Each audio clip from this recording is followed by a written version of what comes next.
aniga waa ganacsade Cabdillaahi Xariir Diiriye waxaan doonayaa inaan halkan ka sheego barnaamij maalin dhaweyta aan ka hadlay oo ku saabsanaa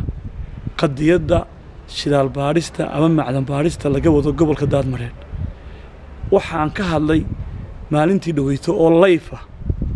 ayaa iminka doraatoole ilaa shalay ilaa maanta ka dhacaya gobolka Daadmareed taasoo ay keentay wacyigelin la'aan aan laga horreysiin dadkii gobolka joogay aan waxba loo sheegin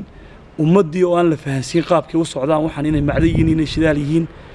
ayaa waxa la dulgeeyay dad cadaan oo Chinese iyo cagaf-cagafyo dawladuna halka waxaan aaminsanahay boqolkiiba boqol inay khalad ka samaysay khaladkaas oo dhigaya dadkii gobolka lahaa ama magaalada u dhashay ama meeshii tagayaan joogay oo aan waxba fahansiin fahan la'aantaas ayaa waxa uu keenay in isku dhacba lagu sigtaba inuu isku dhac yimaado shalay toole mudaharaadkii waddanka ka dhacay waad maqlayseen isbahan la'aankii wasiiradii xukuumadda waad arkayseen odayaashii iyo waxgaradkii magaalada joogay oo waxba loo sheegin qodobay soo qorteen qodobadoodii xukuumaddu kuma qancin shacabkina kuma qancin wixii ay soo qorteen in xukuumaddu ay ka doonaysay taasina waxa keenaysay lambar 1 ka ah wacyigelin la'aanta weey haddii markii hore la wacyigelin lahaa dhowr bilood ka hor loo saar lahaa dadka la fahansiin lahaa waxa loo socdo laga dhicin lahaa waxaan inay shidaal baadhidiin ee wax kale aanay ku hoos jirin shacabku absolutely way soo dhaweyn lahaa xukuumadda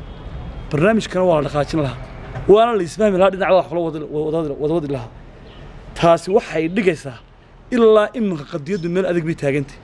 halka xukuumaddu haddaanay dadka wax fahansiinna bartaasay taagnaanaysa oo wax allaale iyo wax iska bedelaya dadka meesha jooga ma jiraan waxaan ku tan lahaa mar labaad horena waan anigu sheegay iminkana aan sheegaya war dadka magaalada iskale ee deegaanka ee gobolkan iminka Daadmareed la tagay la doonayo shidaal laga baaro waxa la fahansiin xukuumaddu yaana iska duduna dib ha u soo noqoto waa haddii doonayso meesha inay ka baadho shidaal waa in la soo laabtaa dadkii wax la fahansiiyaa wax loo sheegaa wacyigelin lagu sameeyaa kadib dadkii oo wada socda iyo xukuumaddii oo wada socda haddii waxa jireen la baaraya ay shidaal yihiin markaa wax la baaraa